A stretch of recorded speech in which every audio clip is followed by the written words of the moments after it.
Què teniu? Què us agafa? Aneu i no em feu nosa. Però digueu, si us plau, per quina estranya cosa... Aneu-vos a dit i esteu-vos amagat. Que la gent se l'escolta sense estar enfadat. Més, si un home viu al món, caldrà que ofereixi als de fora polits que el costum exigeixi. Que no us dic! Deixeu les comparances, això són bestieses. Deixeu-vos, sisplau, de dir tantes rareses. Que no pas per vos voler-ho, el món canviarà. I si us agrada tant la franquesa en parlar, jo us diré francament que amb tot aquest xivarri sou el que es diu la riota del bar. I que un blasma tan gros d'un costum tan corrent us fa tornar ridícul davant de molta gent. Millor, allà, millor. És ben bé el que cercava. És un bon regal i un goig que no esperava. Ai, voleu molt de mal a la humana natura. Sí, tinc una tírria que res no la detura. Ai, sou tots els mortals, sense cap excepció, que replegueu en aquesta ferotge adversió. Encara fet i fet, hi ha algú en el nostre segle que... No, és per tothom, és general la regla. No ens ha de fer neguit el costum que ara mana. Donem un xic de gràcia a la natura humana. Jutgem-la més poc rígida de severitat. I mirem-ne els defectes amb bona voluntat. Per viure al món ens cal una virtut tractable que a cop de tenir seny un home pot ser blasmable.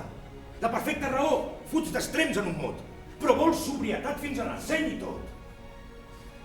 Aquella enravenada virtut de temps enrere topa massa en el segle que us fa tanta quimera. I vol ser massa perfecte l'home, pobre, mortal. Però ens hem de jupir el temps i seguir-lo com cal. Perquè no ens dona lloc tanta tossuderia.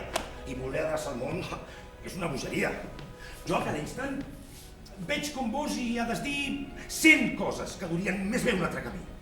Però per molt que vegi pels vols i a cada passa, ningú no em veu com vos girat un gra massa. Jo em prenc els homes tranquil·lament, tal com són.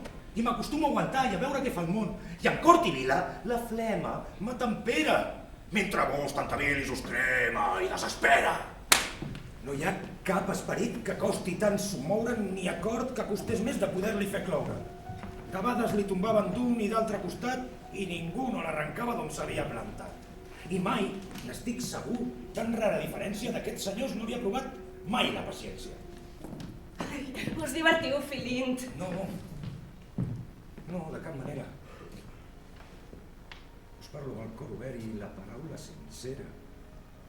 I em deleixo de veure de prop aquest moment, d'oferir-vos de grat el cor i el pensament. Aneu massa de pressa emportat pel desfici.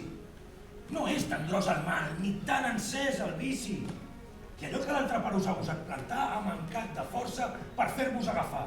I es veu prou com s'ensorra tan maligna falsia, que al capdavall potser li pot fer mal un dia. Podeu dir-me que em faig un gra de massa? Excusar els negrós de tot això que em passa? No, i estic d'acord. I no hi puc pas dir res, tot va segons la càbala i per pur interès. I només mana l'astúcia, avui i a tot abasta. I ja caldria que l'home fos fet una altra pasta. Però és prou raó la manca d'equitat per voler separar-se de la societat. Els defectes humans ens porten cada dia motius per a l'exercici de la filosofia. I és sempre el més bon ús que ens dona la virtut. I si sempre ens guies la més gran rectitud, si els cors fossin tots francs i justos com caldria, la virtut per inútil ben bé que sonaria. Per tal com és qui ens fa suportar pacients les pitjors injustícies que veiem tan freqüents. I un cor que dugui dins la virtut arrelada... No, ja sé que teniu la paraula afinada.